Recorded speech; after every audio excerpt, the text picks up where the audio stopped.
Garopaba é uma cidade riquíssima em patrimônios culturais e em história. Mas ao longo do tempo e na mudança inevitável do mundo, devido a fatores como a globalização, essa mesma história na qual nos originou acaba se sufocando. Mas a seguir, neste documentário, através de artistas, produtores locais e pessoas influentes na região, traremos a você aspectos tradicionais da cultura de Garopaba.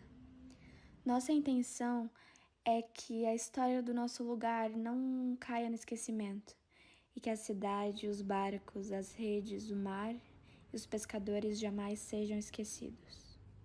Meu nome é Fabrício Garcia, sou natural de Garopaba, artista visual, sou também um produtor cultural e um ativista cultural. Trabalho com instalações pela cidade, trabalho com pinturas, com desenho, com ilustração, fiz muita caricatura. Eu sou um artista multimídia, né? Eu faço um pouco de tudo, né? E aqui na cidade eu tenho feito, hoje, né, ocupado bastante esse espaço, tentado fazer da cidade um conceito de ocupação de espaço, porque a gente não tem espaços expositivos. A gente tem agora a Casa de Cultura, tem, né, alguns espaços começando a nascer, mas ainda não são aquele espaço efervescente para valorização realmente da cultura, né? A gente entende que para valorizar a cultura a gente necessita de um espaço que tenha melhores condições, iluminação, para salubridade, né, a questão de umidade, né, a gente precisa manter uma qualidade para que as obras possam ficar nesse espaço para a gente poder ocupar ele de uma melhor maneira.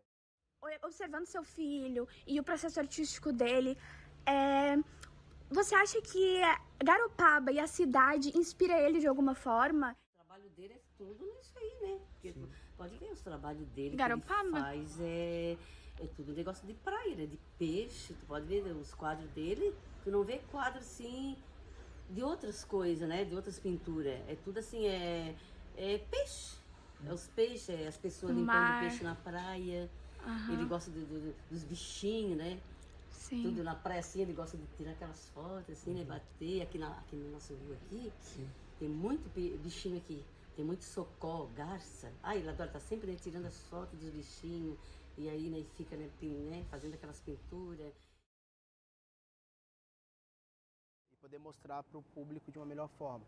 E hoje eu venho trazendo alguns trabalhos como o Memórias Invisíveis. O Memórias Invisíveis é um projeto ao qual eu busco fazer essa ocupação dessa cidade e colocar, eu tento colocar para o espectador a possibilidade de acessar a arte mais facilmente, né? Porque a gente nem sempre tem essa possibilidade de ir aos lugares expositivos, né? A gente não tem museus, a gente não tem esses espaços onde abrigam a arte. Então nada melhor do que a gente ocupar a cidade com a arte para as pessoas elas começarem a ter essa familiaridade, né? E a partir desse trabalho é um começo, é uma possibilidade para o outro ter um acesso à sua própria cultura. A imigração e o turismo, você sente que desvaloriza a cultura, assim, as pessoas que vêm para cá não se interessam, acabam até vandalizando, como aconteceu com as Memórias Invisíveis? Então, a questão da vandalização das peças, elas não são direcionadas para público A ou B. Isso pode partir até mesmo das pessoas que residem aqui, são naturais aqui, como também alguém que está de passagem ou não. Não se sabe quem age dessa forma.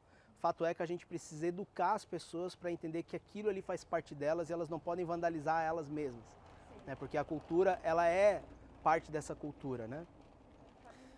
Sobre a questão da chegada, principalmente da cultura gaúcha na cidade, a gente vive numa cidade, né, que é litorânea.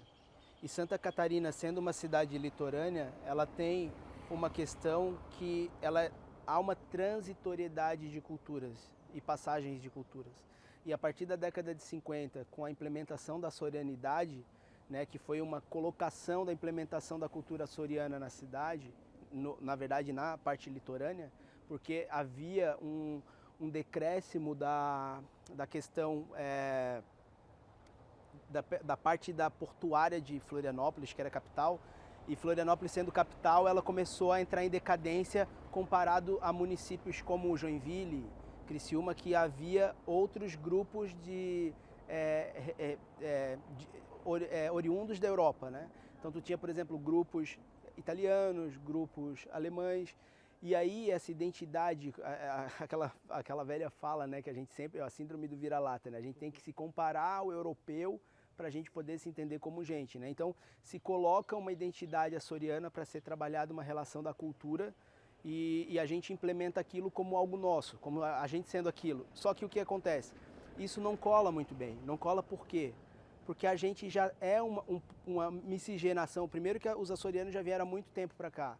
E quando eles vieram, não havia essa relação de identidade, essas ligações familiares eram menores do que tu pega os alemães e os italianos que já vieram décadas depois para poder estar nesse território e ter uma influência de colônia mesmo, né? Porque nessas colônias eram difícil, por exemplo, as pessoas adentrarem. Tipo, tu não ia para um território, para o interior do estado, tu ia para o litoral, porque é a parte de transitoriedade. Então, nessa transitoriedade, muitas culturas foram se mesclando. E essa mescla fez com que a nossa cultura ela fosse se soterrando, né? Então, tu pega, por exemplo, a canoa de um pau só, que é um símbolo da cidade, por exemplo, ela, na verdade, ela tem uma mescla de cultura indígena com cultura açoriana. Ela não é nem uma só coisa ou outra, ela é uma mescla de duas coisas. E, na verdade, ela não é nada das duas, ela é garopabense, né? Então eu busco essa relação de pensar a nossa identidade. Quando eu falo assim, porque eu sou descendente de açoriano, não, eu sou garopabense. Eu penso que nós temos a nossa própria cultura e a gente tem que pensar como a gente, né? A gente não tem que buscar olhar de fora para pensar aquilo que a gente é, porque a gente não pode dar valor só porque é de fora, né? E quanto à questão da vinda, por exemplo, dos gaúchos, que é o que tem maior influência aqui, o gaúcho ele é muito territorialista, né? Então, quando ele vem, ele acaba impondo a sua cultura. E pela docilidade que a gente recebeu essas pessoas, no sentido que eles vinham para cá, eles alugavam a nossa casa, a gente saía da nossa casa para eles ficarem na nossa cama, sabe? Isso é uma docilidade. Então, as pessoas, quando vinham para cá, elas começavam a impor, sem perceber muitas vezes sua cultura. E quando tu via a nossa cultura, ela estava abafada, enquanto a deles estavam aparentes. Então, não houve nenhuma miscigenação, houve uma sobreposição de cultura. Então, quando eu trago, por exemplo, alguns trabalhos como esse, é justamente para a gente poder valorizar essas relações que a gente tem com o nosso espaço, né? Pensar quem é a gente nesse lugar, né? Porque eu não sou o açoriano, eu não sou o gaúcho, eu sou o Fabrício garopabense, que tem uma cultura que é miscigenada com outras culturas. E eu respeito essas outras culturas, mas eu quero mostrar a nossa cultura também para o outro, né? E como a gente trabalha isso, que não é algo tão simples. Tanto é que algumas dessas peças já foram vandalizadas. Por quê? Porque as pessoas nem sempre ela têm o hábito de ver, não entende que é uma peça de arte, não entende que aquilo faz parte dela, do contexto dela. Então elas vêm para cá, muitas vezes pegam e arrancam a orelha, sabe? Que é um ato de vandalismo, mas elas não entendem muitas vezes como isso. Às vezes ela faz por brincadeira, né, sem maldade, aí cai a orelha, ou arranca, leva para casa, muitas vezes que quer a peça para si. Então é uma educação, né, um trabalho de educação. E sobre o vandalismo, essas coisas, você acha que os moradores têm interesse nessas exposições de arte, nessa amostra de cultura? Olha, eu acabei de abrir uma exposição em Florianópolis que deu 150 pessoas na abertura. Foi uma van aqui com pessoas de Garopaba. Se não fosse Garopaba, a exposição não teria metade do que teve. E pelo que as pessoas falaram lá, poucas exposições, tu conta no dedo aqui dá a quantidade de gente que deu na minha exposição. Na abertura, deu mais de 150 pessoas. Então, assim, as pessoas elas querem, elas têm uma necessidade disso, só que muitas vezes elas não sabem dessa necessidade, porque a gente adormece algumas vontades.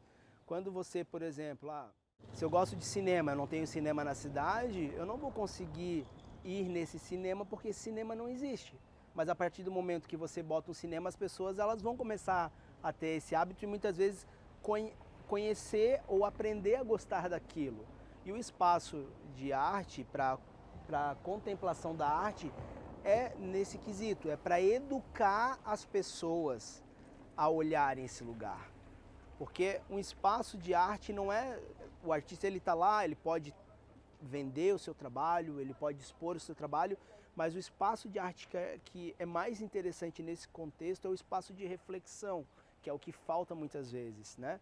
Que é aquele espaço que vai criar um diálogo diferente a partir do olhar do artista com o seu público, né? Mas em relação, como tu disse, a Van, a sua mãe falou que a prefeitura que ajudou. A prefeitura ajuda os artistas ou de alguma forma, dão algum apoio? Então, eu tenho algumas ressalvas quanto à questão da prefeitura enquanto instituição, tá? Porque eu acho que a prefeitura ela precisa entender que um evento artístico na cidade, ele é, antes de mais nada, um evento também de educação e um evento turístico. E se a gente é uma cidade turística, a gente precisa entender que a gente precisa ter ações de arte na cidade para promover um turismo diferenciado, né? A gente fez um evento, por exemplo, de pintura ao ar livre. A gente fez 3 eventos. Os 3 eventos a gente teve apoio da prefeitura. No 4º evento, a gente não conseguiu fechar um apoio. O evento acabou não acontecendo, porque eu, enquanto pessoa física, eu não consigo fazer o evento acontecer sozinho. Eu preciso de recurso e a prefeitura poderia ajudar, né? O projeto Memórias Invisíveis, não tive nenhum apoio da prefeitura. Mas, por exemplo, agora na exposição, a Camila, que é diretora de cultura, ela conseguiu fazer um apoio de transporte das obras e conseguiu uma van para disponibilizar para as pessoas irem. Então, assim, ó, há talvez um começo de conversa para a gente poder trabalhar novamente. Porque eu sou um artista, como eu sou muito ativo, eu acabo fazendo muitas coisas, eu sou um pouco, eu imponho muitas vezes aquelas coisas que eu faço, né? Porque eu gosto de fazer acontecer, eu não gosto de burocracias. E talvez, por falha minha, esses atritos de diálogo acontecem, sabe? Também eu tenho que reconhecer isso, que às vezes não é só o lado da prefeitura que tem a burocracia, é o lado do artista também. Mas tem que haver um diálogo, como houve eu com a Camila agora para a gente poder fazer. Então, assim, para acontecer esses projetos, a gente precisa fazer com que esses diálogos aconteçam. Sobre o projeto Memórias Invisíveis, na verdade, o Memórias Invisíveis ele nasceu durante a pandemia e ele foi, na verdade, um acúmulo de ideias que surgiu durante esse processo. Eu comecei a fazer um projeto chamado A Arte em Garopaba, que é um projeto de vídeo documentário, onde eu apresento os artistas da cidade. A partir desse documentário eu vi que havia uma necessidade de abrir também um leque para outras linguagens artísticas. E dessas linguagens artísticas, eu tinha música, capoeira, teatro, surf, tinha várias expressões que não só das áreas das artes, mas eu criei um podcast. E aí, dentro desse podcast, teve uma entrevista que eu fiz com a Zezé, e ela falou de um determinado lugar que foi o Circo Teatro Inhana. E esse Circo Teatro foi aonde eu vi a possibilidade de falar, pô, mais pessoas têm que conhecer esse lugar. E aí eu vi, cara, como é que as pessoas vão, né, como é que eu posso direcionar essas pessoas para saber que aquele lugar era o Circo Teatro, era aquele espaço cultural em si. E antes de pensar essa maneira de pôr, eu já tinha feito uma proposta de um mapa interativo.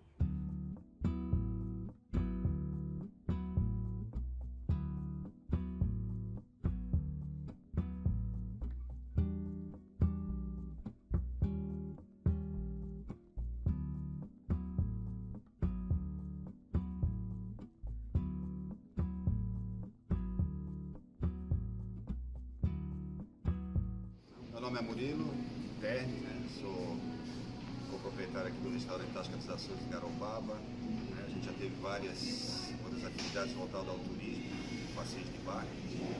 E o restaurante, a ideia de se conceber o restaurante aqui foi desenvolver a culinária que já havia desde os nossos colonizadores, né? Portugueses, que vieram dos Açores no provavelmente dissidentes de Portugal que incomodavam lá e vinham para os Açores. Quando incomodava demais, acho que eles mandavam aqui para o Brasil.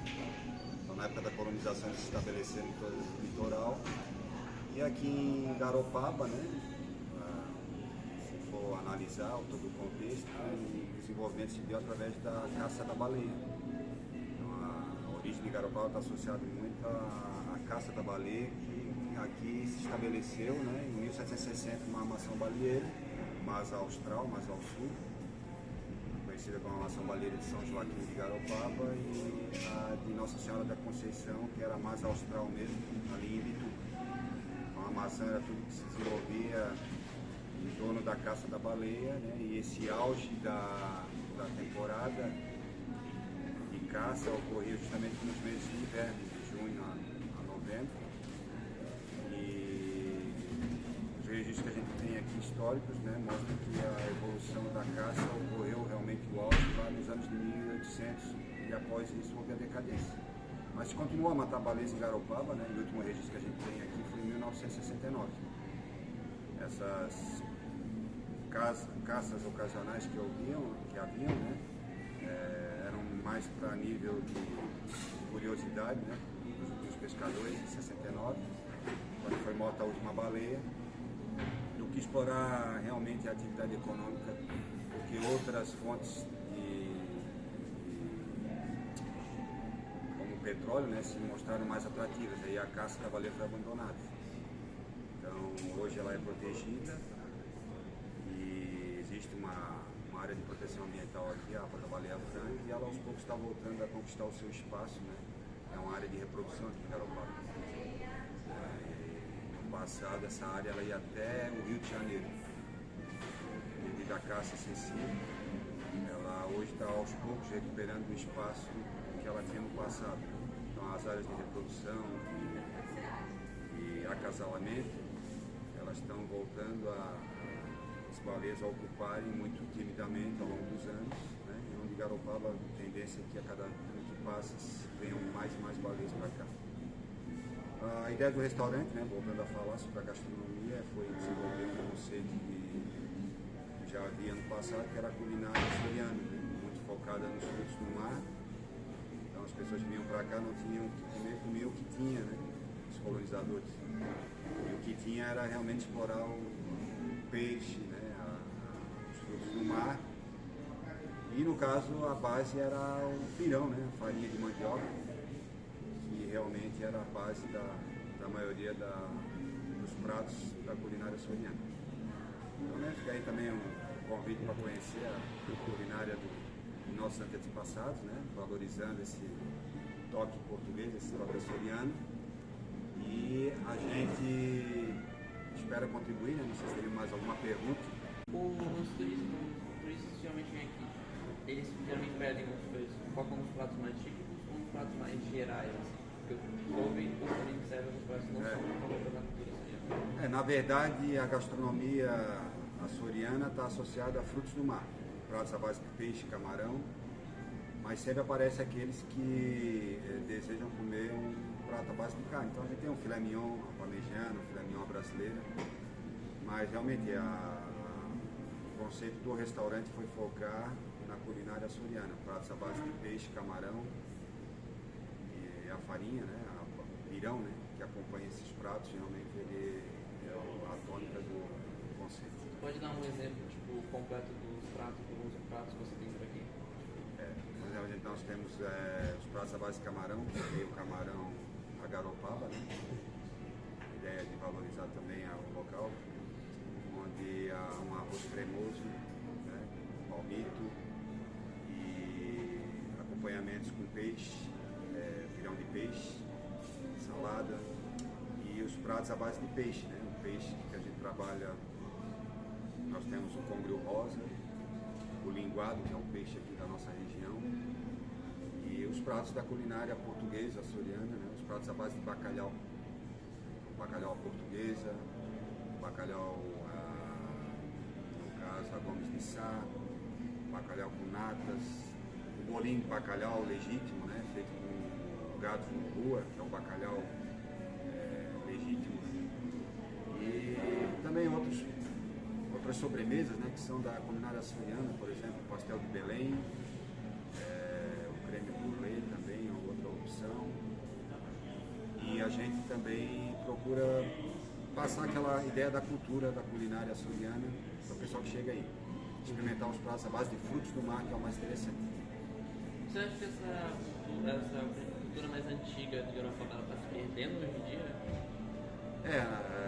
É preciso fazer um resgate, né? É muito importante que a gente faça sempre uma avaliação, isso deve ser até no seio da família, e valorizar a nossa cultura. Nós somos aquilo que a gente herdou do passado. Se a gente não de vez em quando fazer uma avaliação e um resgate da nossa cultura, nós não vamos ter a nossa identidade preservada no futuro. Eu acho que às vezes a gente perde muito. E a ideia do restaurante é valorizar realmente aquilo que nossos antepassados deixaram para nós, né? E não ser permissivo, né, a ponto de que a nossa identidade se perca por ideologia, por outros contextos, que é a nossa razão de ser hoje, né? Nós temos que passar o nosso legado para os nossos futuros descendentes. Isso é muito importante. E não só na culinária, mas na nossa história, na nossa cultura, na nossa ideia, né, de futuro. O quanto tu acha que a culinária de uma população impacta na cultura dela? A gente já falou um ponto mais histórico dos açorianos, portugueses, o pessoal que morava aqui em geral.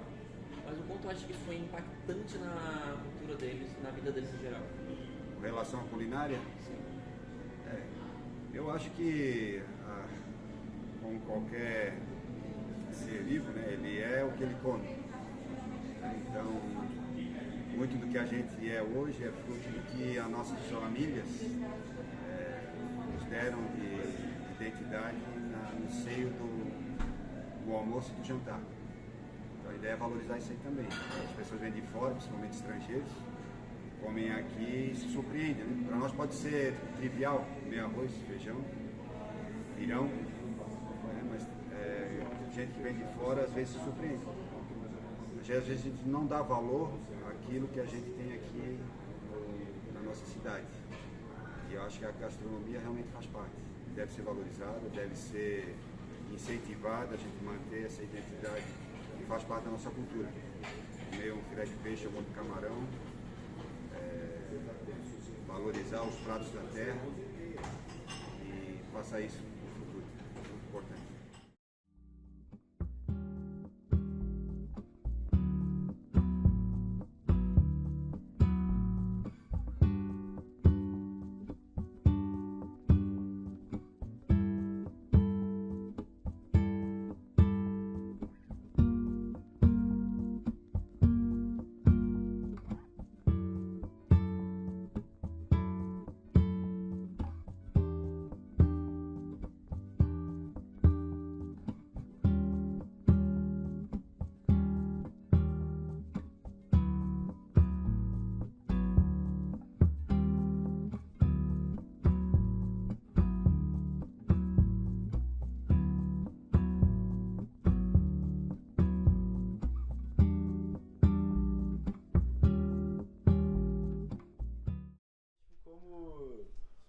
Como surgiu o engenho, quem criou, quem começou, como ele é passado, tipo, do teu pai, do teu avô? Então, o engenho de farinha de mandioca, essa tradição, né, já é uma tradição açoriana, já veio aqui para a nossa cidade os descendentes dos açorianos, né, o nosso método de fazer farinha, essa farinha que a gente tem. Já está na nossa família desde o princípio, mais ativo aqui. Eu sou, digamos, a 4ª geração presente aqui no engenho, esse engenho que é o engenho do Vozeca, né?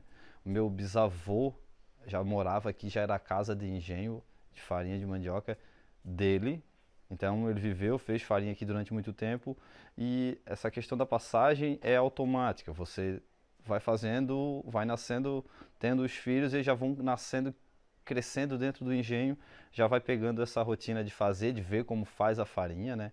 Então já é meio que algo automático. Lógico que depois de uma certa idade tem o querer, né, do filho de tocar o engenho ou não. Muitos se casaram, né? Sempre que acontecia, você se casa e aí vai morar em um outro terreno, vai trabalhar no engenho de uma outra pessoa, mas aí sempre tem um filho ou outro que acaba ficando. Aqui na nossa comunidade, a gente tem muitos engenhos que fizeram isso, só que por conta de não valer a pena ficar mantendo o engenho, muitos desativaram. O nosso aqui, o meu pai foi quem deu continuidade, né?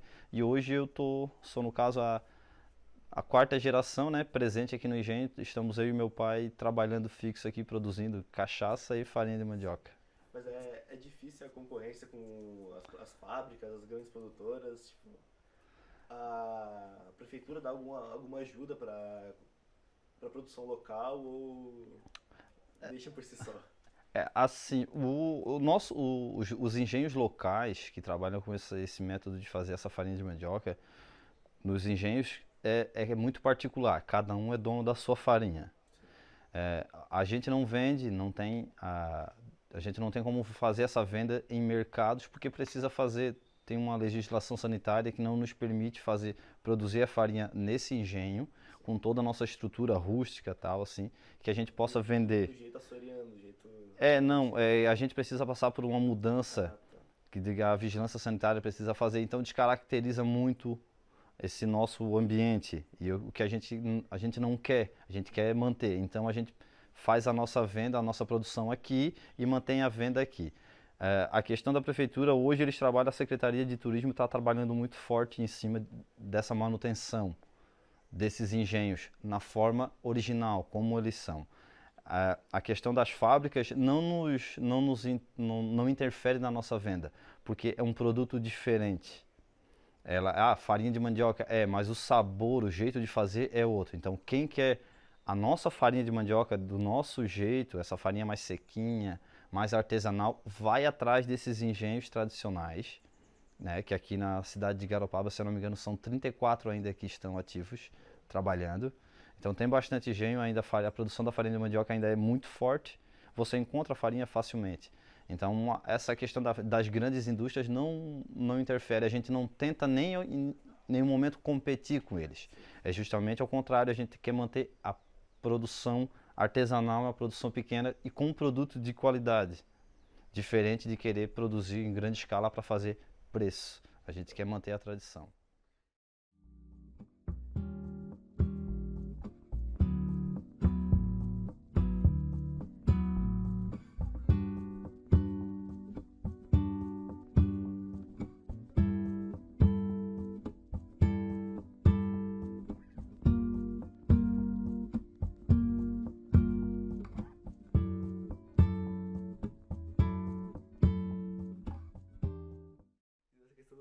O turismo de praia, tu acha que ele é o suficiente para as pessoas procuram o engenho ou só o turismo de base comunitária?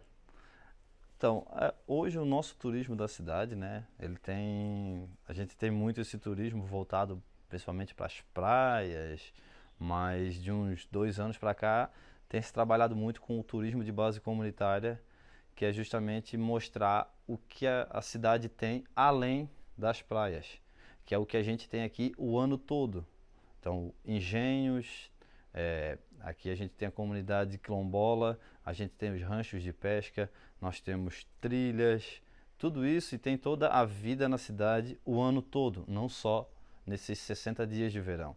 Então é importante a gente trabalhar nesses outros 10 meses, né, o que a cidade tem para oferecer fora a praia. Então nós aqui do engenho, outros engenhos, a gente tem trabalhado muito, a gente tem recebido um pouco de apoio de associações, principalmente da DTC, da UTOB Terra, pessoal que trabalha no IFES, que tem muita gente que trabalha, que conhece, que é a visitação de baleias por terra.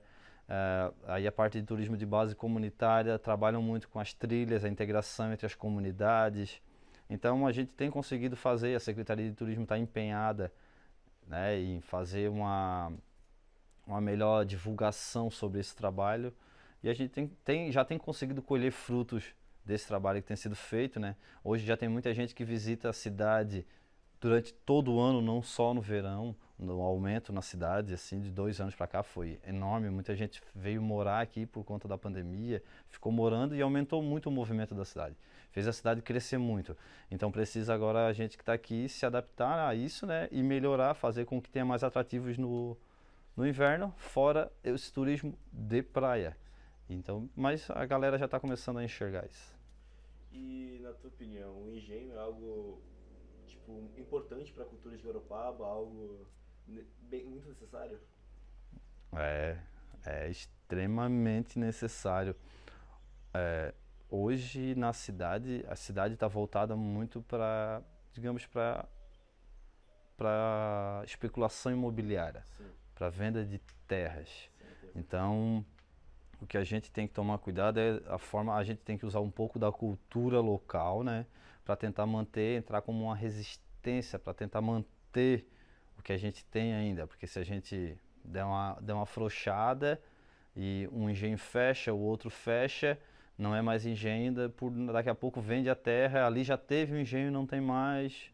Então você vai deixando essa cultura de lado. E essa questão, ainda é essencial, é porque isso aqui já é algo de antes de a cidade ser formada, pessoas que para cá vieram já tinham isso aqui como fonte de alimento. A farinha era a base de tudo. Então, toda vez que você fala para Garopaba, você sabe que você vai encontrar engenhos. E engenho é um patrimônio cultural, histórico, e tem que ser preservado, tem que ser cuidado. Então, é mais do que essencial para a gente, quando a gente for falar na base comunitária, na base cultural da cidade, você vai sempre lembrar da farinha de mandioca. Agora, voltando para a parte da prefeitura, ela está apoiando vocês, está ajudando para divulgar o engenho, os seus produtos e a sua história? Tá. Isso aí a prefeitura sempre trabalhou, sempre esteve disposta. É porque tem pontos, o primeiro ponto, o próprio produtor, o dono do engenho, tem que enxergar o engenho como algo, digamos que ele tem que valorizar, ele tem que se valorizar para que outra pessoa o valorize.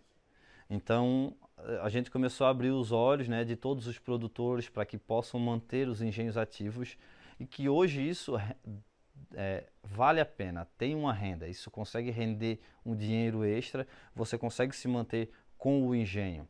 Então a gente consegue estar voltando algumas pessoas a trabalharem no engenho e a prefeitura está disposta, você tem que procurar, você não tem que ficar em casa sentado esperando que eles venham dar. Um ponto de vista meu, eles não têm que dar nada. Eles têm que te mostrar os caminhos.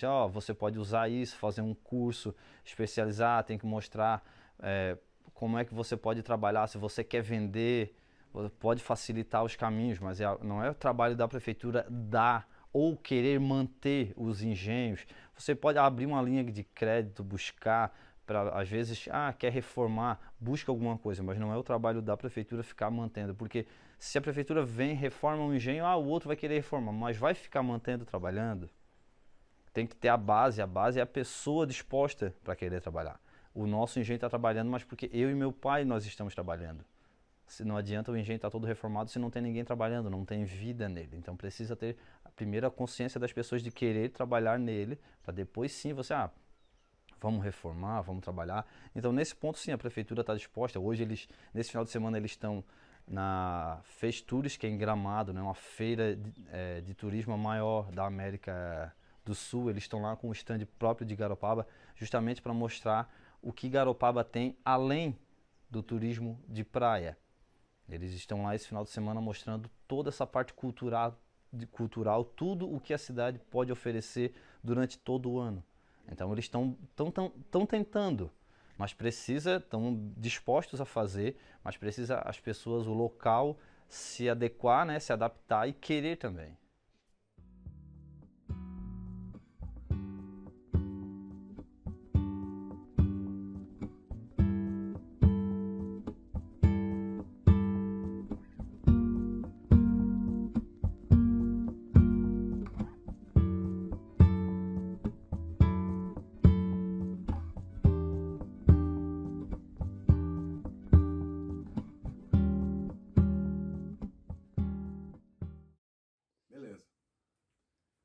pessoal, tudo bem? Sou Fernando Bittencourt. Por gostar muito de Garopaba, estou sempre envolvido aí apoiando a cultura, fazendo parte aí de projetos que resgatem a nossa história.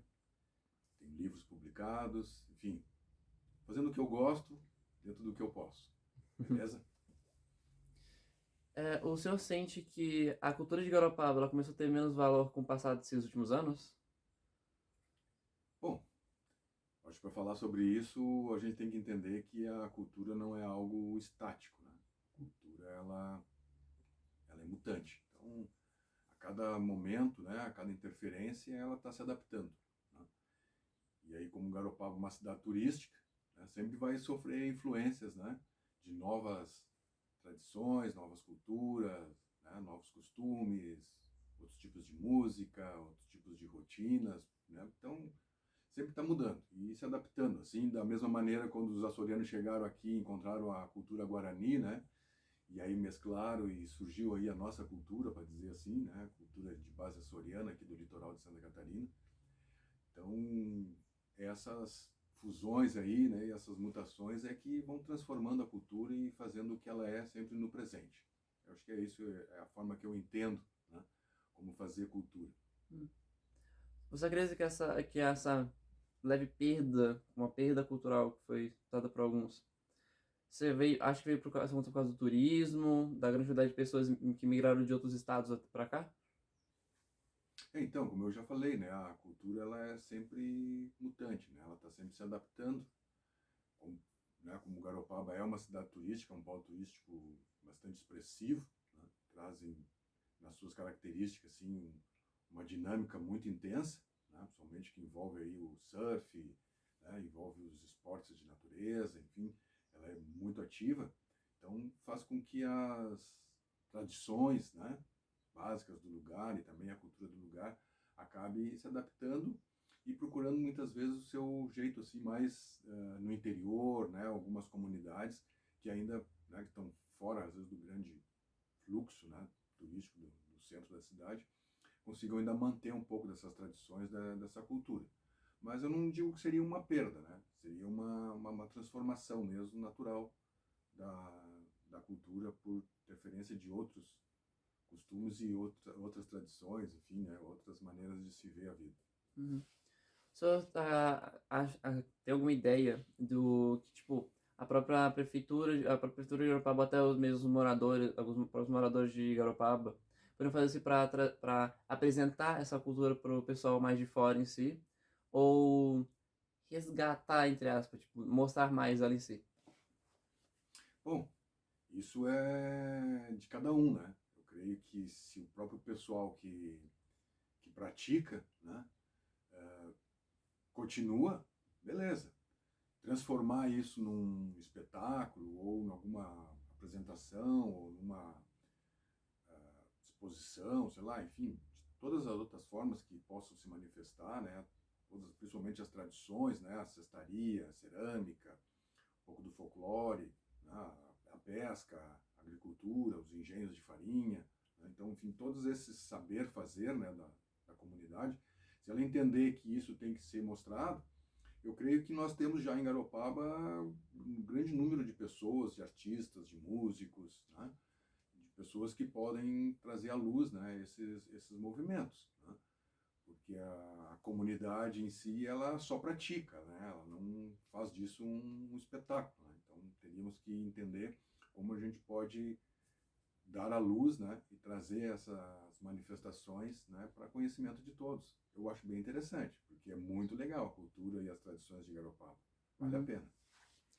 O senhor sente que os seus projetos, eles recebem um valor, tanto a próprio pessoal de Garopaba, assim, um valor bem agregado, ou o senhor sente, tipo, que é uma coisa que o pessoal mais vigilado em si?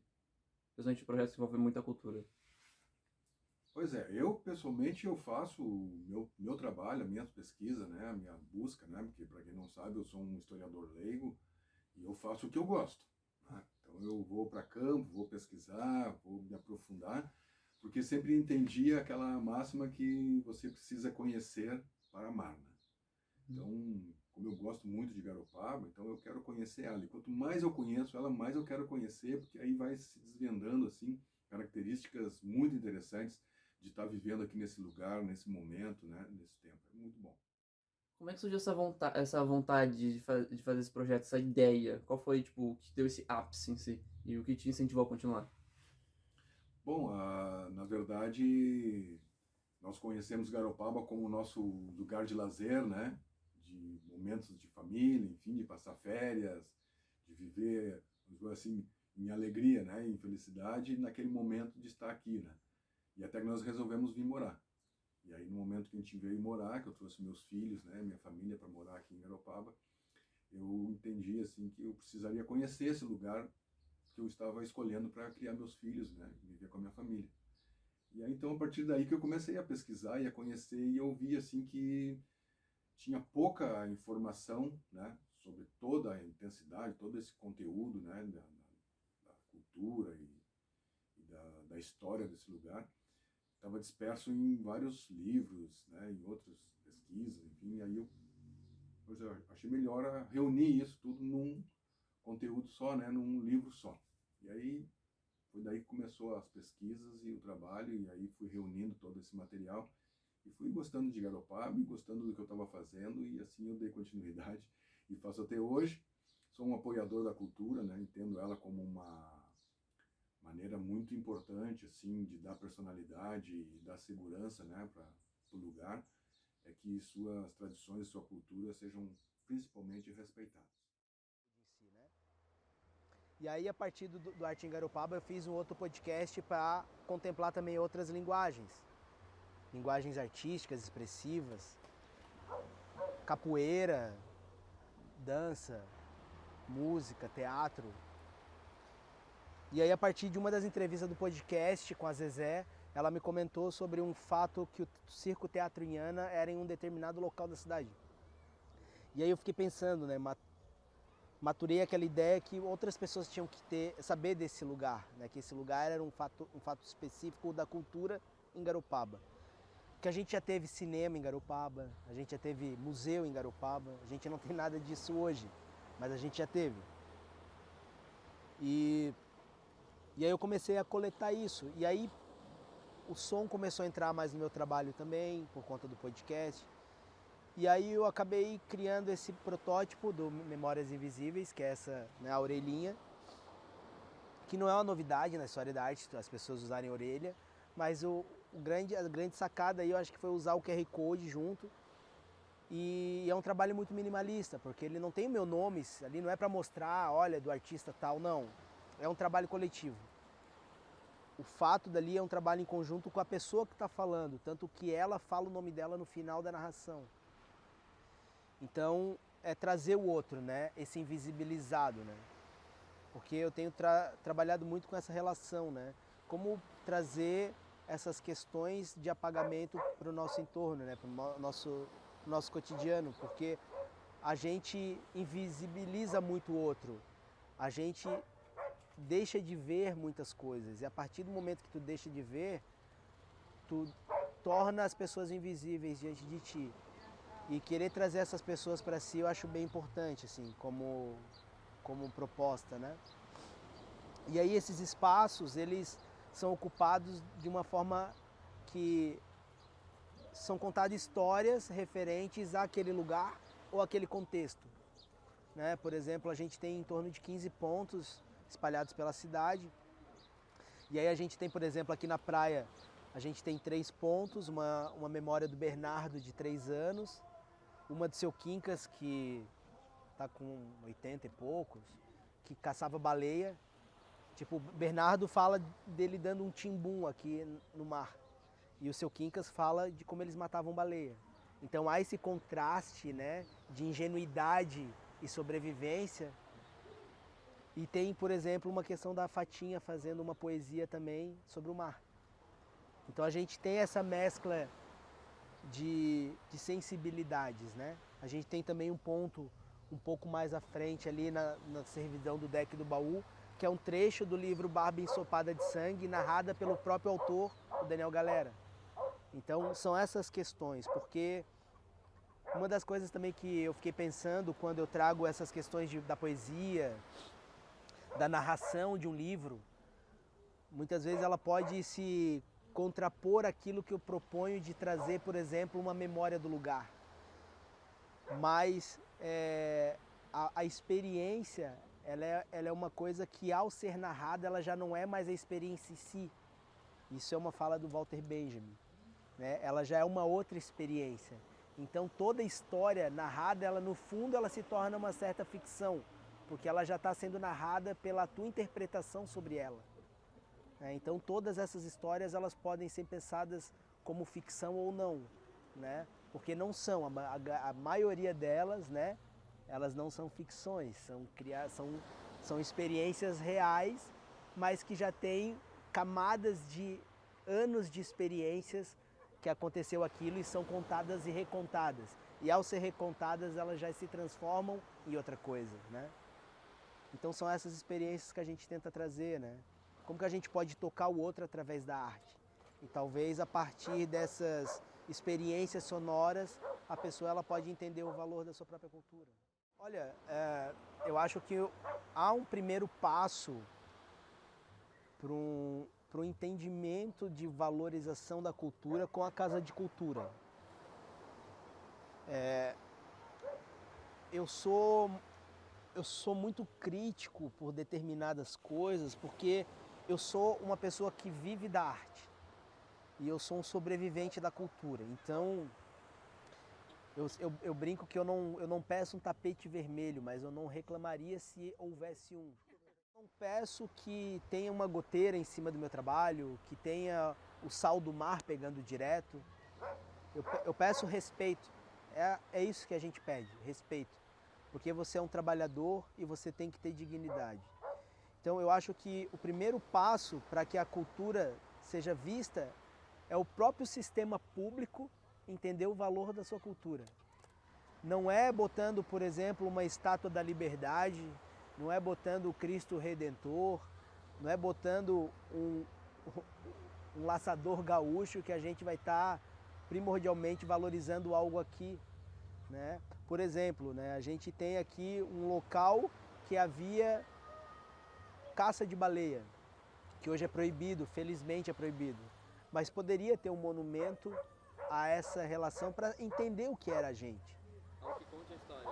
Algo que conte a nossa história. Aí muita gente pode ser contra, porque é algo que vai permear uma ideia de uma violência, mas o que é a gente senão animais racionais com impulsos violentos, né?